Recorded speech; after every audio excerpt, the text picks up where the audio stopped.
বঙাইগাঁৱৰ এজন ই-ৰিক্সা চালক নাম সন্তোষ মণ্ডল। লকডাউনৰ সময়ত তিনি বন্ধুৱে আগবঢ়োৱা ধনেৰে এখন ই-ৰিক্সা ক্ৰয় কৰিছিল যুৱকজনে। ই-ৰিক্সাখনেৰে উপাৰ্জনৰ পথ মুকলোৱাৰ লগতে বিভিন্নজনক সহায়ো কৰি আহিছে মণ্টুছে।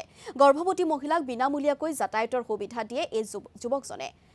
প্ৰয়োজন সাপেক্ষে বিভিন্নজনক ৰক্তদানো কৰিছে মণ্টুছে। নিৰাপত্তাৰ বাবে ই-ৰিক্সাত চিচি কেমেৰাৰ ব্যৱস্থাও কৰি ৰাখিছে যুৱকজনে। পশুপক্ষীৰ প্ৰতিও অত্যন্ত সহানুভূতিশীল মণ্টুছ মণ্ডল।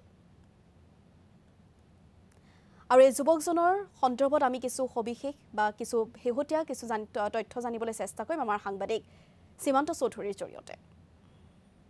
কোভিড কালৰ লকডাউনে একাংশ লোকক আৰ্থিকভাৱে কোঙা কৰাৰ উদাহৰণ ৰাজ্যজুৰি অনেক আছে। তাৰ এক বিপৰীত ছবি বঙাইগাঁৱৰ এগৰাকী যুৱক, যি কোভিড কালৰ লকডাউনৰ পিছত আৰ্থিকভাৱে সচ্ছল হোৱাৰ লগতে তেওঁ শিকিছে সহানুভূতিশীল হোৱাৰ। আৰু তাৰ এক উদাহৰণ মই দেখুৱাবলৈ ওলাইছোঁ মণ্টুছ মণ্ডল নামৰ এগৰাকী যুৱক।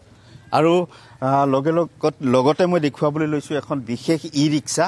এই মুহূৰ্তত দেখুৱাইছোঁ, ইয়াত লিখা আছে এনেধৰণে গৰ্ভৱতী মহিলাৰ বাবে যাত্ৰী ফ্ৰী।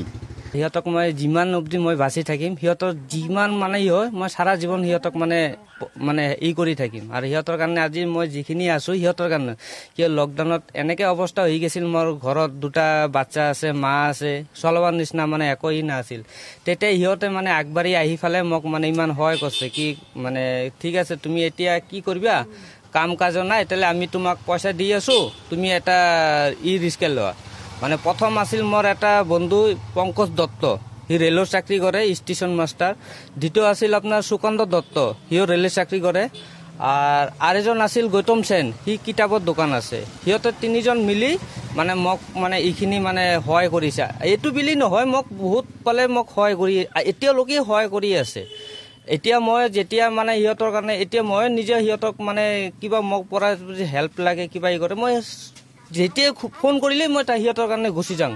কোনো মই এতিয়া যে বৰষুণ আহি আছে, কিবা মই এতিয়া অসুবিধা আছে, সেইটো মই একো চিন্তা নকৰোঁ। কৃতজ্ঞতা স্বীকাৰ কৰি আপুনি এই সেৱা আগবঢ়াইছে বিশেষকৈ মহিলাসকলৰ বাবে।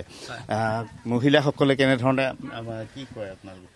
যেতিয়া মই কওঁ কি বাইদেউ আপোনাৰ ভাড়া নালাগে, কয় কিয়? মইচোন আপোনালোকৰ কাৰণে মই ফ্ৰী ৰাখিছোঁ, কিয় মানে আপোনালোকে মানে আমাক এই দুনিয়াটো আনিছে, দেখাইছে।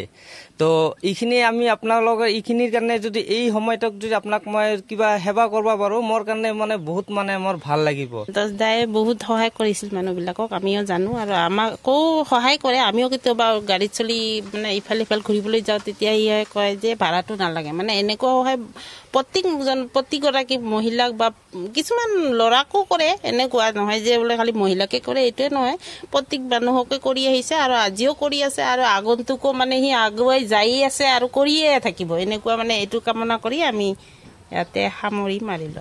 অনেক দৃশ্য দেখুৱাবলৈ যত্ন কৰে। ইয়াৰ জৰিয়তে আমি আপোনালোকক কিছু পৰিৱেশ দেখুৱালো। আৰু মণ্টুছ মণ্ডল আৰু এই যুৱকজনে যিহেতু ই-ৰিক্সা এখন সেই লকডাউনৰ সময়তে ক্ৰয় কৰিছিল আৰু সহায় কৰিছিল বন্ধুৱে, আৰু তাৰপিছত আজি দিনটোলৈকে বিভিন্নজনক সহায় কৰি আহিছে মণ্টুছে, বিশেষকৈ মহিলাসকলক। আৰু তাৰে কিছু পৰিৱেশ আমি পোনপটীয়াকৈ আপোনালোকক দেখুৱালো।